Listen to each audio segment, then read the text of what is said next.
Ang kwentong ito ay hango sa totoong buhay.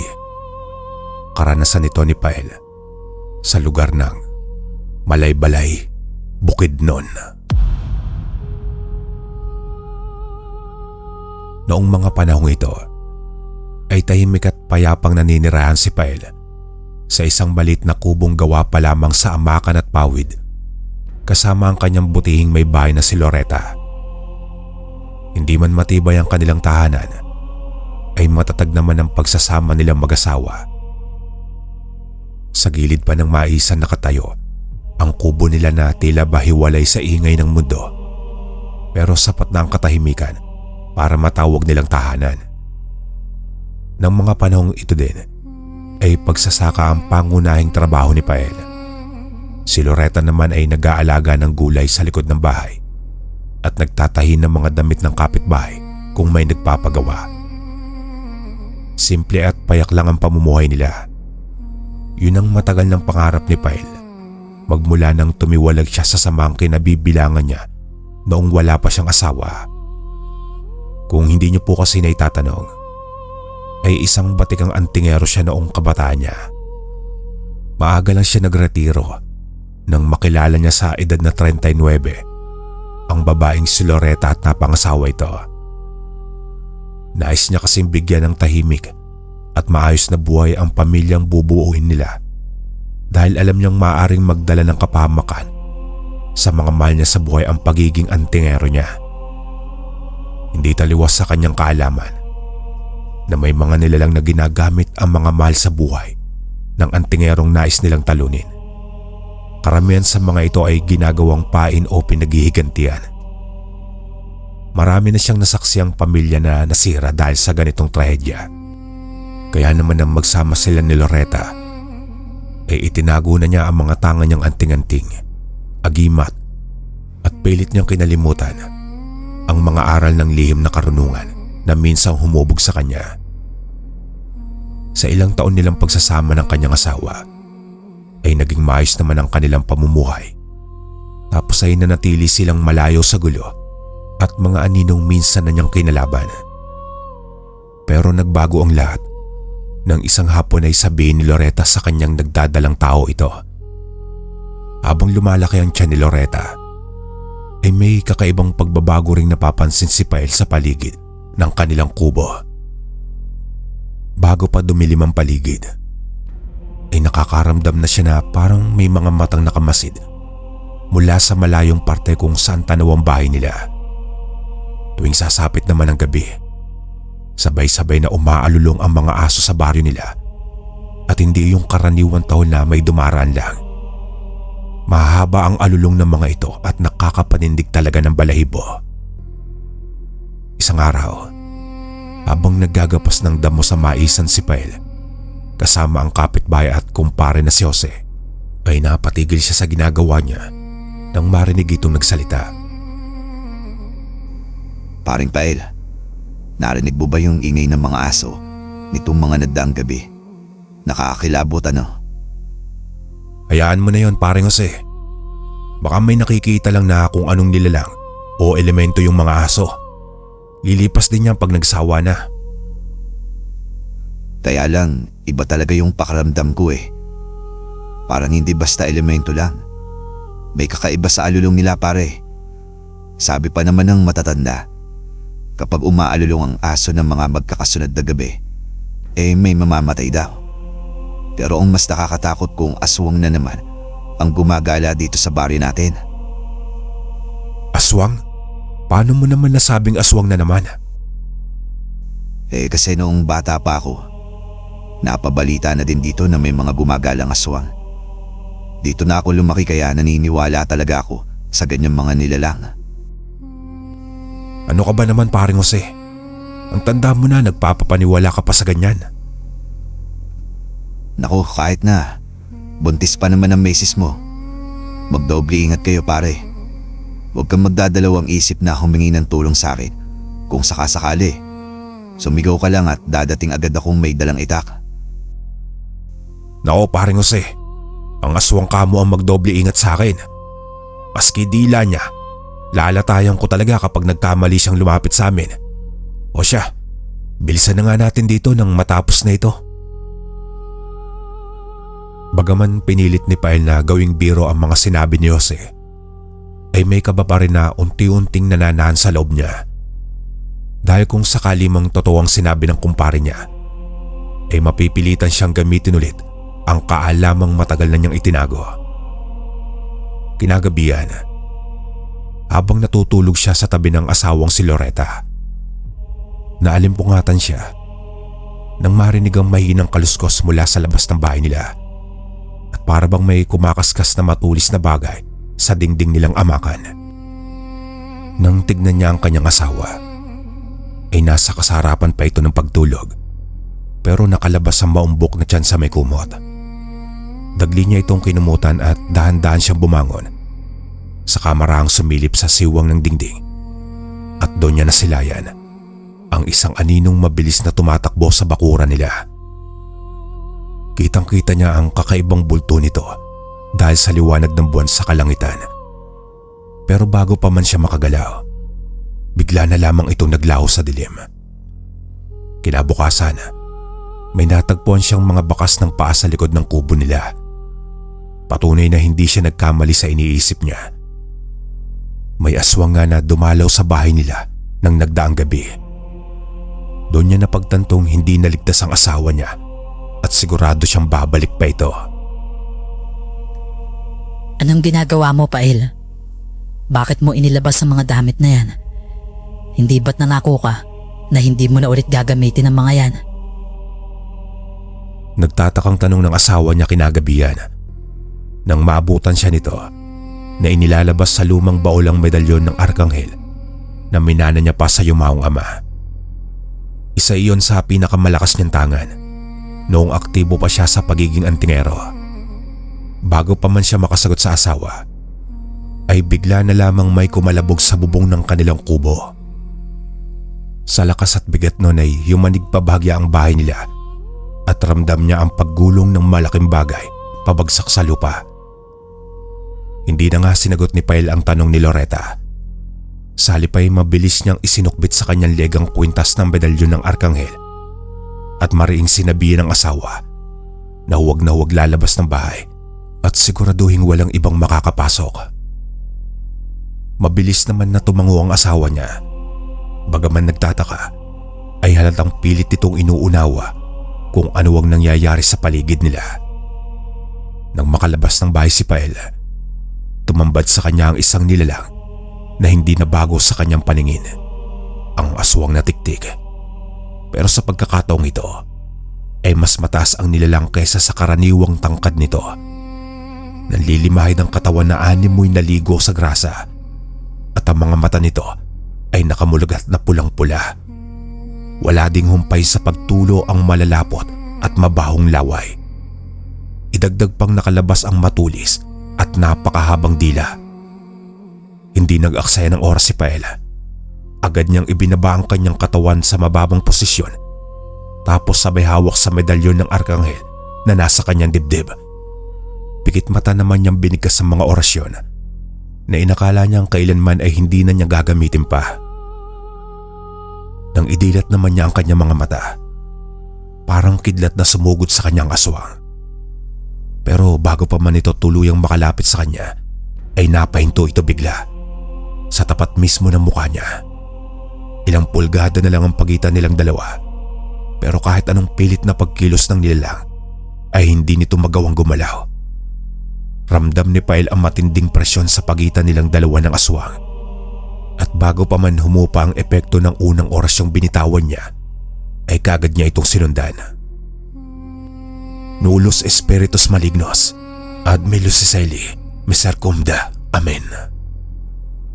Matapos niyang banggitin ang huling kataga, ay bigla na lang tumilapon papalayo ang aswang. Tapos ay nangisay ito nang bumagsak sa lupa. Inakala ni Pael na tapos na ang lahat at ganun niya lang kadaling natalo ang aswang. Ngunit hindi nagtagal ay muling sumugod ng mas mabangis at mas mabagsikan nilalang. Nagniningas ang mga mata nito sa galit kasabay ang pag-atungal ng nakakapanghilakbot talaga. Bago pa man makagalaw si Pael ay nakalapit na ang nilalang sa kanya at sa isang iglap Bumaon ng mahahaba nitong kuko sa braso niya na naging dahilan ng pagbagsak niya sa lupa. Mabilis naman na pumaibabaw ang nilalang sa kanya at inilabas nito ang matulis at mahabang dila. Sa sakit ng sugat at pagkataranta ay hindi agad nakapag-isip si Pail kung ano ang gagawin niya. Mabuti na lang at bago pa lumapat sa leeg niya ang matulis na dila ng tiktik ay bigla itong tumalsik palis sa ibabaw niya. Lintik na aswang ka. Hayop, lumayas ka dito kung hindi tatapusin kita. Pareng Jose, anong ginagawa mo? Delikado dito. Huwag ka nang magtanong dyan, paring Pail. Tumayo ka na. Andyan na yung aswang, papasugod na. Sigaw ni Jose na bigla na lang sumulpot sa tabi ni Pael. Ito pala ang pumalo sa aswang. Pero imbis na umatras ay muling sumugod ang tiktik ng sobrang bangis at walang takot. Kaya naman agad na iniangat ni Pael ang medalyon ng Arkanghel at sinimulan ang buong orasyon na pangtapos sa mga nilalang ng dilim. Ang mga simbolo nito ay naglabas ng malakas na liwanag, puti at malamig na bumalot sa paligid at pumipigil sa nilalang na makalapit ng diretso sa kanila. Dahil doon ay tarantang napatras ang tiktik, pero bago pa man ito tuluyang makalayo, unti-unti na itong natupok na animoy sinigaan ng buhay. Matapos niyang matiyak na wala na ang nilalang, ay dagli na siyang bumalik sa loob ng bahay nila at hindi na ininda ang natamo niyang sugat. Pagkapasok ay naabutan niya ang asawang nanginginig pa rin sa takot pero ligtas. Maraming salamat sa Diyos at ligtas ka, Loretta. Salamat din sa iyo, paring Jose. Ang laking tulong ng pagdating mo. Wala yun, paring Pail. Tsaka ikaw naman yung tumapos sa aswang eh. At yung ano ba yung nasa leg mo? Medalyon ng Arkanghel to. Pamana ng antingero kong ama. Antingero? Yung tatay mo antingero? Eh di antingero ka din, pare. Retirado na ako, pare. Pero sa ngayon, parang kakailanganin ko pa ito. Matapos ang pangyayaring iyon, ay hindi naman na ito nasundan pa hanggang sa maipanganak ng asawa niyang si Loretta, ang panganay nilang anak. Hanggang dito na lang po ang aking kwento, mga kalakbay. Punta na po tayo sa pangalawang istorya. Magandang araw sa inyo, kabaryo. Pati na rin sa mga kalakbay natin na nakikinig sa channel na ito. Noon pa man din ay hindi na bago sa lahat ang kwento tungkol sa mga nilalang sa mundo. Hanggang sa makabagong henerasyon ay marami pa din ang naniniwala at bentang-benta mula noon pa man ang tungkol sa mga aswang. Minsan nga ay ito din ang ginagamit ng mga nakakatanda na panakot sa mga kabataang makukulit at ang mga pamahiin ng mga matatanda na siyang buhay pa hanggang sa ngayon. Talagang sinusunod ito ng karamihan. Ang iba naman ay hindi din naniniwala sa mga ganyan at ginagawang katatawanan na lang ang lahat. Lumaki ako sa piling ng aking lolo at lola, kabaryo. Para sa akin ay swerte pa din ako kahit walang mga magulang na kinilala habang lumaki. Busog na busog ako sa pagmamahal nila kahit mahirap lang ang aming pamumuhay. Tanging pangingisda lang ang hanap buhay ng lolo ko at pagtatanim naman ng gulay ang gawain ni lola. Wala naman akong masabi sa kanila dahil sobrang sipag kahit matatanda na ang mga ito. Noong nasa 15 anyos pa lang ako, ay pinagtapat na nila sa akin na hindi nila ako tunay na apo at kadugo. Kwento pa sa akin ni Lolo Berto ay nakita lang nila ako sa harap ng pintuan nila. Dagdag pa niya, kabaryo, sobrang tuwa nila ng mga oras na yun dahil kahit hindi sila binayaan ng anak, ay binigyan naman sila ng isang bata na matuturing nilang apo. Aaminin ko, kabaryo, nagtanim ako ng galit sa aking mga magulang dahil sa ginawa nilang pag-aabandona sa akin. Matagal ng panahong naghintay sina lolo at lola na babalikan ako ng magulang ko. Pero umabot na ako sa puntong ito, kabaryo, na hindi ako tuluyang binalikan ng mga magulang ko. Hindi na din ako umasa pa dahil meron naman akong lolo at lola. Ang hirap lang isipin, kabaryo at kalakbay, dahil marami pa din sa ngayon ang nag-aabandona sa mga anak, samantalang karamihan sa ibang hindi pinalad na magkaanak ay nangangarap. Pakiramdam ko nga, isa lang akong bunga ng kamalian ng magulang ko dahil basta na lang nila akong iniwan. Kabaryo at kalakbay, nakagawian na namin ng lola ko na kapag sasapit ang takip silim ay kinikwentuhan niya ako ng tungkol sa mga taong hindi nakikita, mga duwende, engkanto, maging ang mga aswang. Namulat ako sa paniniwala na mayroong mga aswang sa mundo dahil sa mga kwento ni lola. Minsan nga, tinatakot niya pa ako kapag hindi pa natutulog ng maaga sa gabi. Sa tuwing magsisimula na siyang magkwento ay humahanga naman ako sa kanya, kabaryo. Nandoon sa kanyang boses ang katotohanan at masasabi mong hindi siya nagbibiro at hindi gumagawa ng kwento. Tawagin mo na lang ako sa pangalang Soledad o kaya sa madaling salita, kabaryo, Sol. Kasalukuyan akong naninirahan sa Palawan, kabaryo. Ang bahay namin ay malapit sa tabing baybayin at napapalibutan ito ng mga nagtataasang bundok. Medyo nakakatakot kung iisipin ang baryo namin dahil na din po walang kuryente noong mga panahong yon. Marami na din po kong naririnig na ang lugar ng Palawan ay maraming aswang. Pero hindi naman ako naniniwala doon. Kasi nga wala pa naman akong nakikita na ganoon, kabaryo. Hindi naman ako nakikipaglaro sa ibang mga bata dahil mas sabik akong marinig ang kwento ni lola. Minsan nga, nakakatulugan ko na ang mga kwento niya.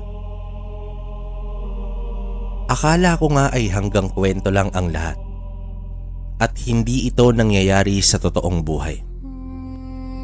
Nagbago ang lahat, kabaryo. Noong grade 6 pa lamang ako ay napatunayan kong totoo ang mga aswang. Buong buhay ko, akala ko ay hanggang kwento lamang ang tungkol sa mga nilalang na ito. Tanda ko pa noon, kabaryo. Gabi iyon ang mangyari. Mag-isa na lamang akong gising sa bahay dahil tulog na ang lolo at lola ko. Kasalukuyan po kasi akong nagbabasa ng libro ng mga oras na iyon. Tahimik na ang buong paligid at mga huni na lang ng mga hayop ang maririnig mo. Hanggang sa may narinig akong isang lagabog sa bubungan namin. Nagtaka pa nga ako, kabaryo, dahil wala naman na punong malapit sa bahay namin para may mahulog na sanga ng kahoy. Hindi ko naman iyon pinansin at nagpatuloy lang ako sa pagbabasa ng libro. Habang tumatagal ay nakakarinig na ako ng kaluskos na parabang tinutuklap ang bubungan namin. Tumayo naman ako sa kinauupuan ko, kabaryo. Habang bitbit ang gasera, hindi ko na ginising pa sina lolo dahil alam kong mahimbing na ang tulog nilang dalawa. Lumabas ako ng bahay at halos manigas ako sa kinatatayuan ko, kabaryo. Doon ko nakita ang isang malaking paniki na lumipad papalayo sa bahay namin. Nabalot ng katanungan ang isipan ko noong gabing yon dahil wala naman ganong kalaki na paniki akong nakikita. Hanggang sa pumasok sa isipan ko na baka aswang yon. Dahil sa takot ko na baka bumalik ang paniki na yon, dali-dali akong pumasok sa loob ng bahay Hindi ko na tinapos pa ang ginagawa at natulog na lang. Sumapit ang umaga, kabaryo. Tinanong ko si Lola sa bagay na nakita ko kagabi. Kulang na nga lang ay kutusan niya ako nang malaman na hindi isang panike ang nakita ko. Isa daw iyong uri ng aswang. Bago ko lang din nalaman na meron palang iba't ibang uri ng aswang. Merong nakakalipad at nakakapanggaya ng anyo ng mga hayop. Sa ganoong paraan daw ay malaya silang nakakapambiktima ng mga tao.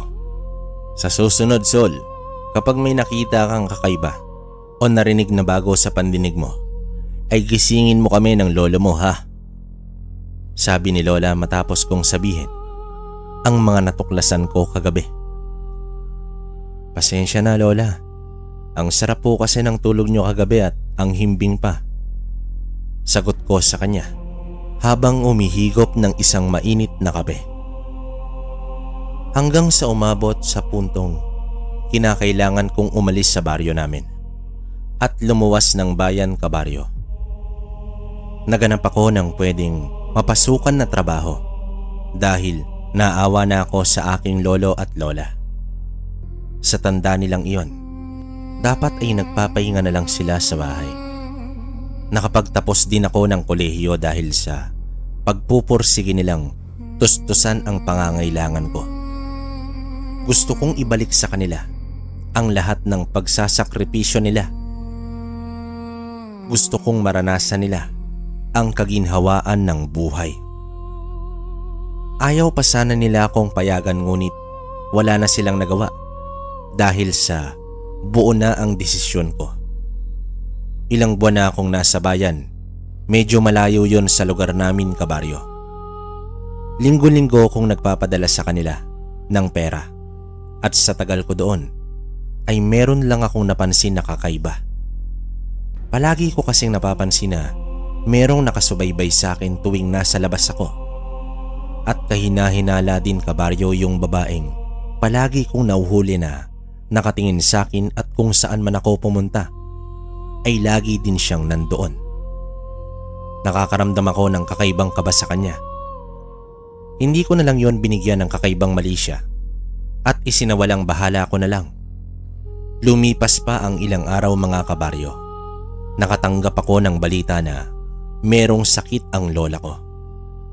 Kaya naman kailangan kong umuwi sa baryo namin para makita ang kalagayan niya. Nagpaalam muna ako sa may-ari ng pinagtatrabahuan ko at pumayag naman ito. Umuwi ako sa boarding house na inuupahan ko at inumpisahan ko ng iligpit ang mga gamit. Hapon na ng mga oras na yon. Nag-aabang ako ng sasakyan pauwi sa amin. Halos hindi ako makapag-isip ng maayos dahil sa kalagayan ng mahal ko sa buhay. Napatayo ako sa kinauupuan ng matanaw ko na ang isang jeep noon. Nakakailang hakbang pa lang ako noon, kabaryo, para sumakay sa jeepney na iyon nang merong humawak sa balikat ko. Nang lingunin ko iyon, ito yung babae na palagi kong nakikita kahit saan man ako naroroon. May kung ano sa mga mata niyang nangungusap ng masilayan ko ito. Tinanong ko ito kung may kailangan ba sa akin. Hindi ko naman inaasahan ang sasabihin niya, kabaryo. Sinabi niyang sumama daw ako sa kanya dahil siya ang nanay ko. Ang bilis ng pangyayari. Gulat na gulat ako sa kanyang sinabi. Napatawa naman ako ng mga oras na yon sa harapan ng babae. At sinabi ko nga dito na matagal nang patay ang mga magulang ko. Pero nagpumilit siya at sinabi sa akin na hindi siya nagkakamali, na ako talaga ang batang iniwan niya noon. Tinanggal ko yung kamay niya sa balikat ko at umatras ng konti. Umiling pa nga ako sa kanya at hindi naniwala. Tumalikod na ako ulit para sana sumakay dahil paalis na ang sasakyan. Ngunit bigla na lang may humila sa kamay ko. At siya na naman yun, kabaryo. Humigpit ang hawak niya sa palapulsuhan ko Nang mga oras na iyon, nakaramdam na din ako ng takot. Nagpumiglas na ako ng mga sandaling iyon at humingi na ng saklolo sa mga tao. May iilang humarang sa amin at pinigilan ng babae sa anumang binabalak niya. Laking pasalamat ko nang makawala ako, kabaryo. Hindi din ako naniwala sa sinasabi niyang siya ang nanay ko. Dahil wala naman akong nararamdaman na kahit anong luksong dugo sa kanya. Hindi ko lang alam kung baka dahil sa tagal ng panahon na hindi ko siya nakasama ay talagang wala akong maramdaman na siya talaga ang nanay ko. Tinanong ko siya, kabaryo, kung siya nga talaga ang nanay ko, bakit niya ako nagawang iwan? Hindi ako natuwa sa sagot niya. Sinabi niya noon na hindi daw niya kayang buhayin ako, kaya naman nagawa niya akong iwan. Ayos ka din naman pala. Ang galing ng pagbalik, talagang sinakto mong malaki na ako. Matapos ang paghihirap sa akin ng lolo at lola ko, kukunin mo ko ng ganun-ganun na lang?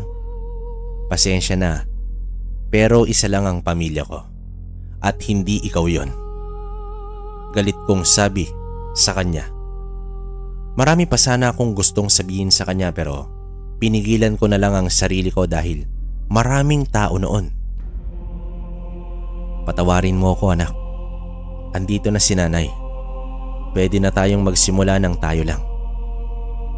Hindi ko na pinansin pa ang mga sinabi niyang yon at tumalikod na. Rinig ko pa ring nakipagsagutan pa ang babae sa iilang mga taong tumutulong sa akin para makaalis at sinabi din niyang anak niya ako. Pero kahit may isa ay walang naniwala sa kanya. Nawala ang atensyon niya sa akin pagkakataon ko na yon para makaalis na. Tumakbo na ako papasok ng jeep. Sakto naman na pag-upo ko ay umandar na ito. Binalingan ko pa ang babae. Hahabol pa sana itong sumakay ngunit hindi siya pinansin ng driver dahil na sa puno na din ang jeep noon. Nakita ko pang nakatingin nito sa akin ng masama at nanlilisik ang mga mata nito. Kakaiba talaga ang pakiramdam ko sa kanya. Parang hindi siya normal na tao, kabaryo. Ilang oras ang itinagal ko sa biyahe, kabaryo. Idagdag mo pa ang malubak na daan at maputik na siyang nagpapatagal sa biyahe. Ilang oras pa. Sa awa naman ng Diyos ay nakarating ako ng maayos sa baryo namin. Kaya naman ilang minuto ang lalakarin ko papasok sa may looban.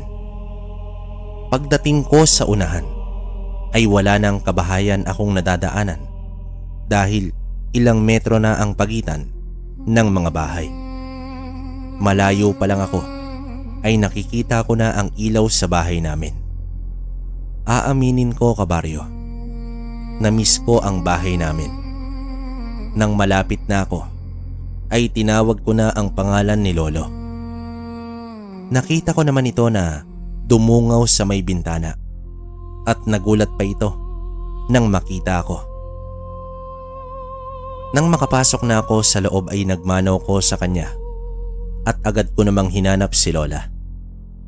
Sinabi ni Lolo na nasa kwarto ito at masama ang pakiramdam. 3 araw na ang nakakalipas. Inilagay ko muna sa mesa ang mga dala ko at tinungo ko ang kwarto nilang dalawa. Gustong tumulo ng luha ko noon, kabaryo. Hindi ko alam ang dahilan kung bakit sobrang na-miss ko lang sila o di kaya ay dala ng pagkaawa sa matanda. Pumayat kasi ang lola ko. Dahan-dahan akong lumapit at umupo ako sa tabi niya. Hinawakan ko ang kamay nito, dahilan para magising siya. Binanggit nito ang pangalan ko na siyang sobra kong na-miss.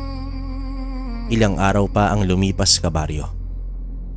Naging mabuti naman ang pakiramdam ni Lola at bumalik din ang sigla niya. Napag-alaman kong kaya ito nagkasakit dahil sa palagi itong nagtatrabaho sa taniman ng gulay. Dahilan ni Lola sa akin para daw hindi siya nalulungkot mag-isa sa bahay Hindi ko na din ikwento pa sa kanila ang nangyari sa bayan noong ako'y papauwi sa baryo. Ayaw kong mag-alala pa silang dalawa sa akin. Akala ko nga, yun na ang huli naming pagkikita ng babae. Pero nagkamali ako. Hindi na ako muli pang bumalik sa bayan, kabaryo. Namirmi na lamang ako sa amin para naman maalalayan ko sina lolo at lola. Sumasama din ako sa lolo ko tuwing mangingisda siya sa dagat. At kapag marami ang nauhuli, ay nilalako ko naman ang mga yon. Malaki ang benta sa paglalako, kabaryo. Lalo na, alimasag ang nauhuli na namin na siyang palaging inaabangan ng mga tao kung sakali man na nagtitinda ko. Taong 1990, Agosto 1. Tanda ko ang petsa na yan, kabaryo. Sino ba naman ang makakalimot sa petsang naging dahilan para gumulo ang buhay namin nina lolo at lola? Ilang araw pa ang lumipas, nagulat na lamang ako dahil sa binalita ni lola na meron daw kaming bagong kapitbahay. Palagi itong binibigyan ni lola ng lutong ulam at ng gulay na tanim niya, yung sinasabi niyang kapitbahay.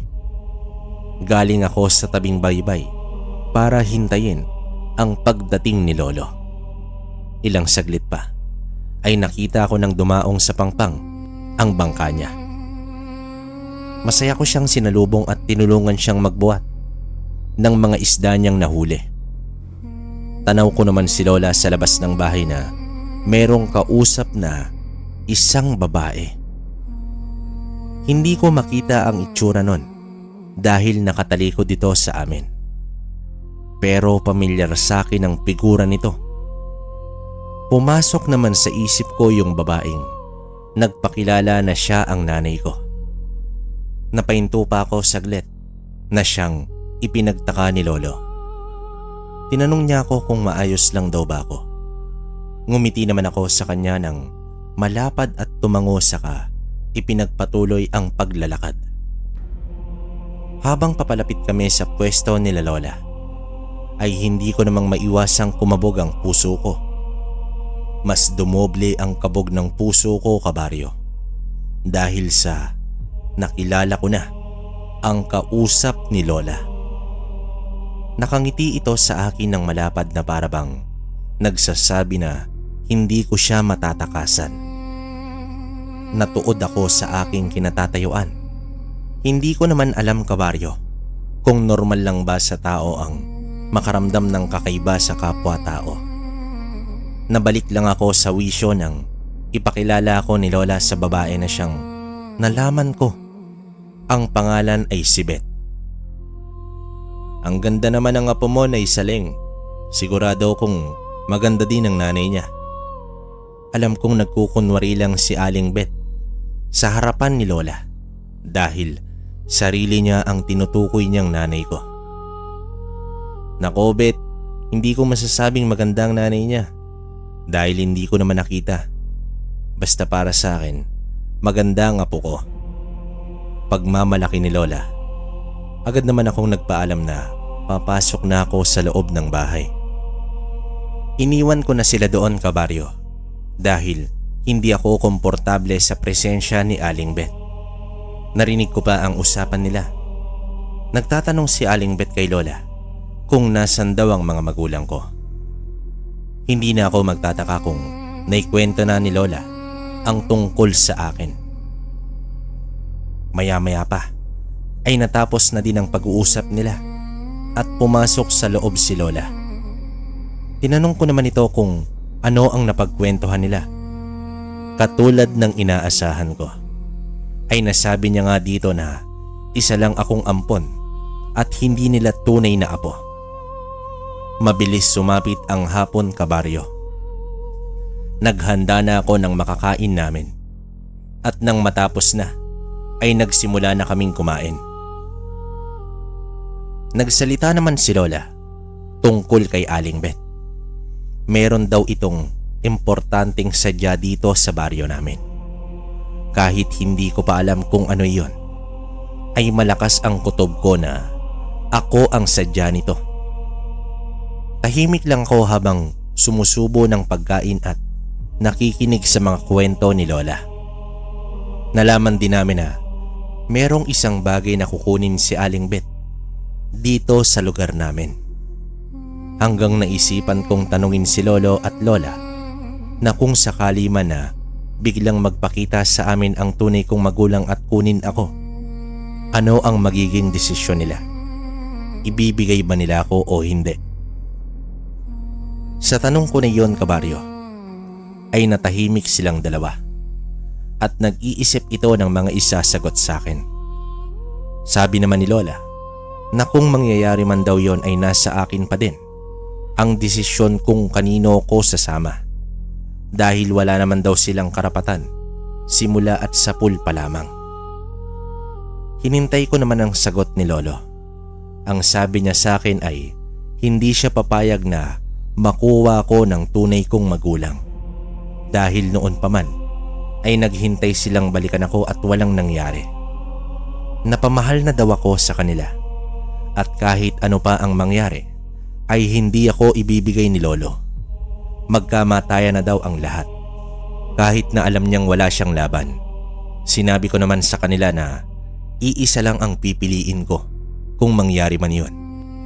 Matagal na panahon na akong nakapagdesisyon at handa na ako sa ganoong bagay. Sila ang pipiliin ko. Kung hindi dahil sa kanila, ay baka wala na ako ngayon. Pinaramdam nila sa akin ang tunay na pagmamahal kahit hindi nila ako tunay na kadugo. Ipinagtapat ko din kay Lolo ang tungkol kay Aling Bet. Halos hindi sila makapaniwala sa kanilang nalaman. Mula nung nalaman nila ay hindi na ako gaanong pinapalabas ng bahay dahil baka pilitin naman ako ni Aling Bet na isama. Araw-araw pumupunta si Aling Bet sa bahay. Hindi ko nga alam, kabaryo, kung bakit nagagawa pang kausapin ni Lola ang babaeng iyon. Sa tuwing nakikita ko ang mukha ng babae ay wala akong maramdaman na pagmamahal sa kanya. Tanging galit at pagkapuot ang nasa dibdib ko. Galit ako dahil pinabayaan niya ako. Marami ang mga mag-asawa na gusto ang magkaanak, pero siya ay binaliwala ako. Isang umaga, kabaryo, handa na sana akong lumabas ng bahay nang mapansin ko kaagad itong si Aling Bet. Nakausap ang Lola.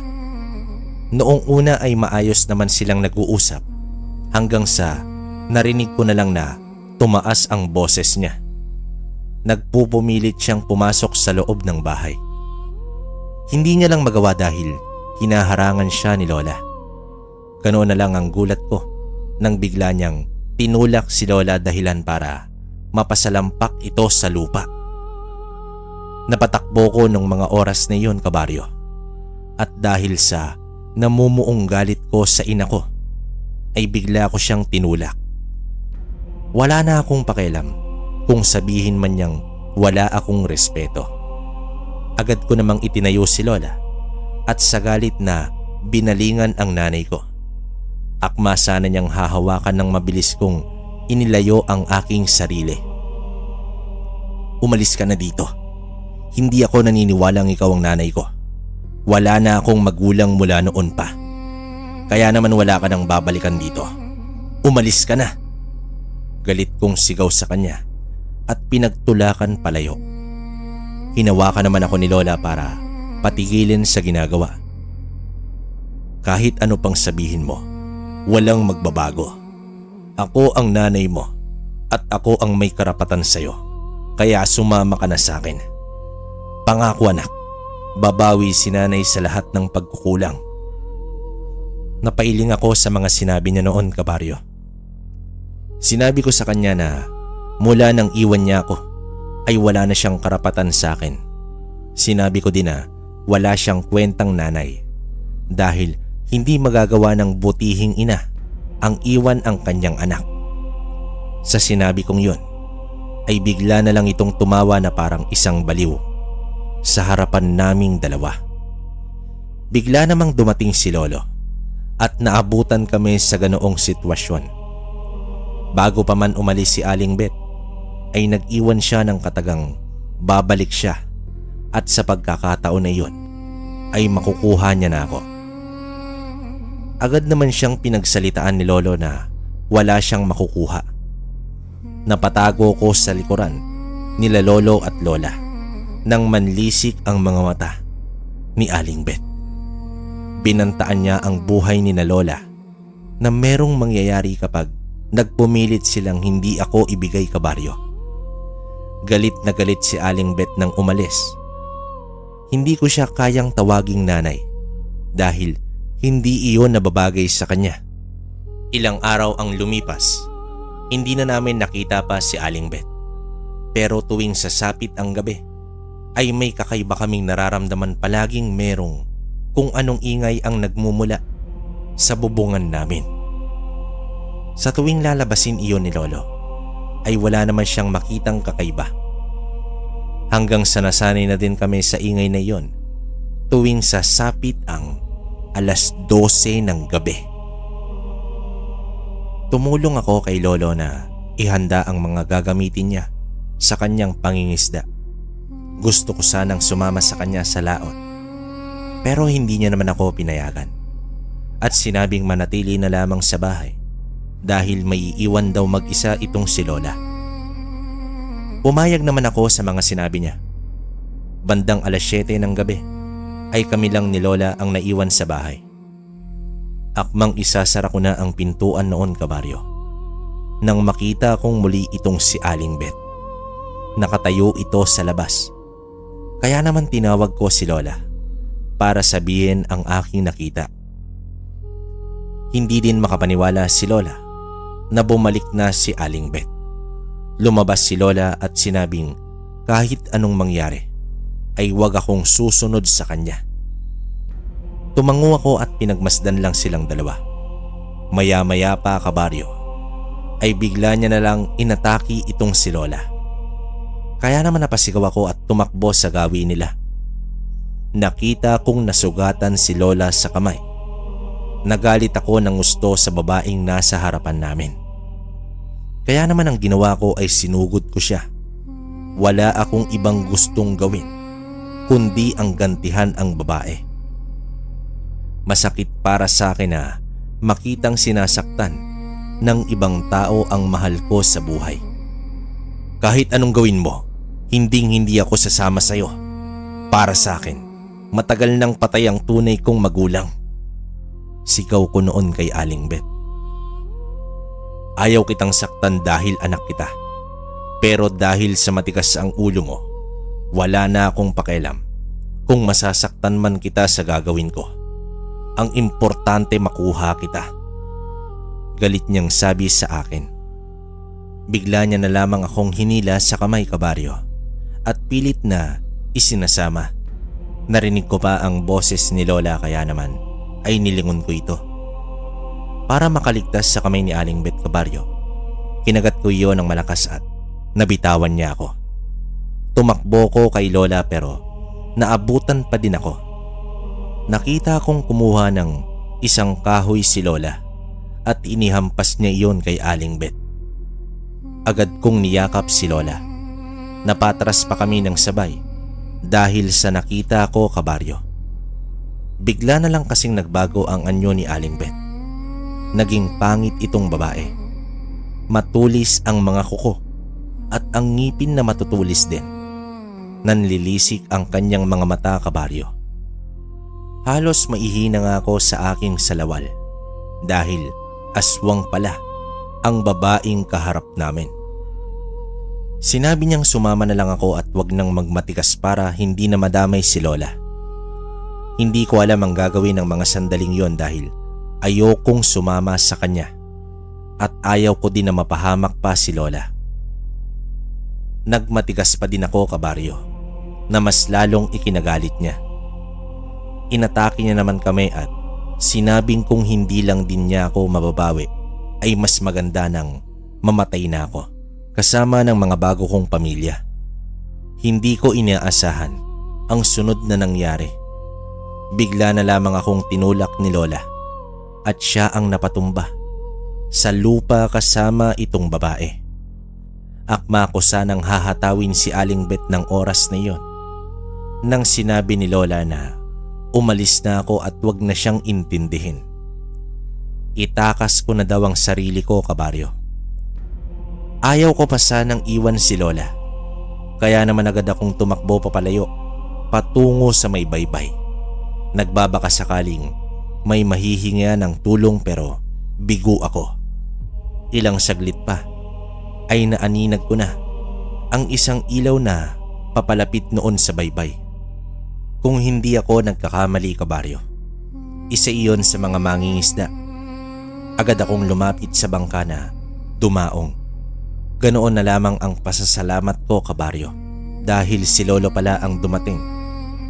Nakakunot noo pa si Lolo nang makita ako at ang itsura ko. Kaya naman hindi niya napigilan pa ang magtanong. Sinabi ko na ang lahat sa kanya. Nanlaki bigla ang mga mata niya at nagmadaling tumakbo pauwi sa bahay. Nakasunod lang ako kay Lolo ng mga oras niyon. Halos nanlumo ko sa naabutan ko. Para akong mawawala ng malay at kakapusin ng hininga. Ang kaninang mabilis kong paglakad ay napalitan ng mabagal na hakbang habang tumutulo ang luha ko. Napasigaw at napaiyak pa itong si Lolo habang hawak ang katawan ni Lola na wala ng buhay. Napaluhod na din ako sa lupa at umiyak na. Sinisi ko ang sarili ko, kabaryo. Sana hindi na lang ako umalis at tinulungan si Lola na kalabanin itong babae. Mas dumoble ang galit at pagkamuhi ko sa aking nanay kung siya man talaga yon. Ito na ata ang pinakamasakit na alaala ko, kabaryo.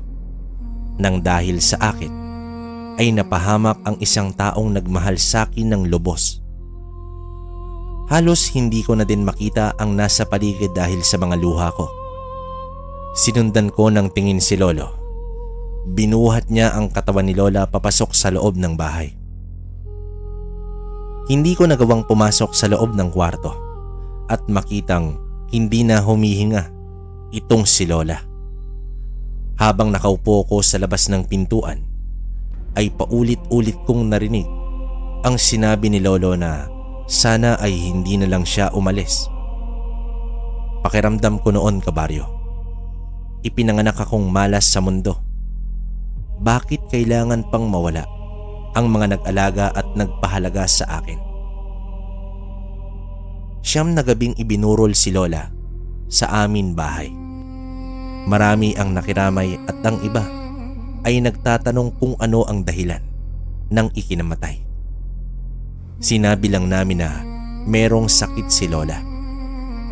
Hindi na namin pa pinagsabi ang tunay na dahilan dahil baka walang maniwala sa amin. Malaki ang naging pagbabago ni Lolo, kabaryo. Pansin ko iyon dahil palagi na lang siyang nakatingin sa malayo at malalim ang iniisip.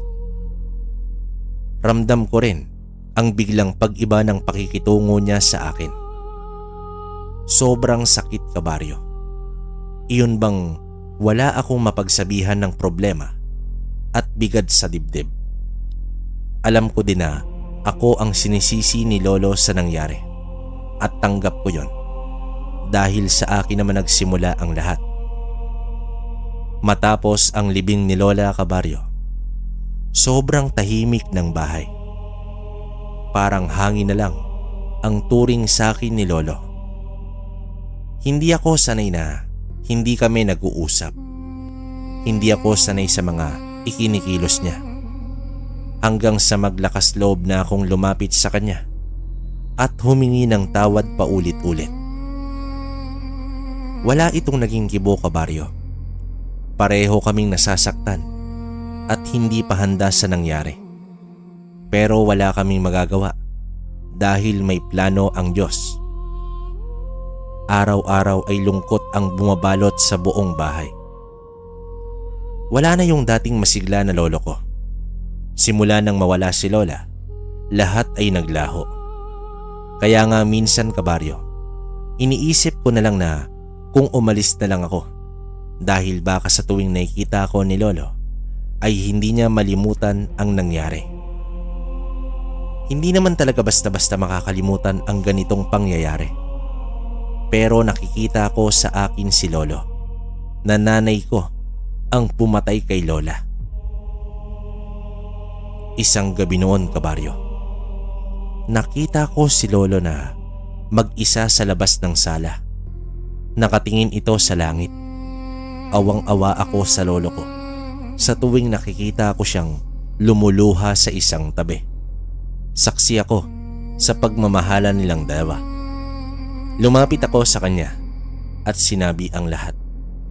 Gusto ko na din kasing matapos ito. Lo, alam kong ako ang dahilan kung bakit nawala si lola. Paulit-ulit po akong hihingi ng tawad sa'yo. Naging duwag po ako. Pangako, igaganti ko si lola sa aswang na yon, lolo.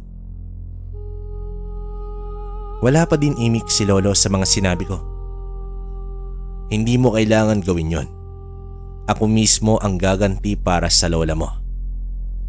Naiiyak na sabi ni lolo. Bigla ko naman siyang niyakap at umiyak sa bisig niya. Hindi naman daw siya galit sa akin dahil wala naman akong kinalaman sa nangyari. Naging maayos kami ulit ni lolo, kabaryo. Kahit ganoon pa man, ay may kulang pa din sa loob ng bahay na lagi kong hinahanap-hanap. Kahit saan ako tumingin, ay alaala pa din ni lola ang nakikita ko. Abala noon si lolo sa pag-ayos ng kung anong bagay, kabaryo. Meron din akong napansin na isang baging na merong tinik. Isa iyong makabuhay na halaman. Dahil sa maraming naituro at naikwento sa akin si lola, ay hindi na lingid sa kaalaman ko kung para saan ang baging. Sa isip ko pa ay parang susulong sa isang giyera itong si lolo. Palagi niya kasing pinapatalim ang itak at laging nakasukbit sa tagiliran niya. Sinabi ko sa kanyang sasamahan ko siya sa kanyang laban at hindi ito iiwan. Pumayag naman si lolo sa gusto ko. Naghintay pa kami ng ilang araw, kabaryo, at nagbabaka sakaling bumalik ang babae. At nangyari nga iyon. Muli kaming nagkaharap na dalawa. Masasabi kong isa na siyang baliw dahil sa mga kinikilos niya. Ang sabi niya sa amin ay wala daw saysay ang buhay niya dahil hindi ko naman siya pinaniniwalaan na siya ang tunay kong ina. Kahit sino naman, kabaryo, kung malalagay sa ganitong sitwasyon, ay mahirap talagang paniwalaan na bigla na lang lilitaw sa harapan mo ang magpapakilala na isang magulang mo. Wala na kaming sinayang pa na oras, kabaryo. Inatake niya kami. Panay naman ang wasiwas ni lolo at umiiwas din ito sa mahaba niyang kuko. Sugod lang siya ng sugod sa amin hanggang sa hinagupit siya ni lolo ng isang baging na merong tinik. Namilipit itong si Aling Bet sa labis na sakit dahil na din sa sugat na malalim gawa ng tinik ng baging. Hindi na ito nakaligtas pa kay lolo hanggang sa bawian din si Aling Bet ng buhay. Naipaghiganti na din namin si lola.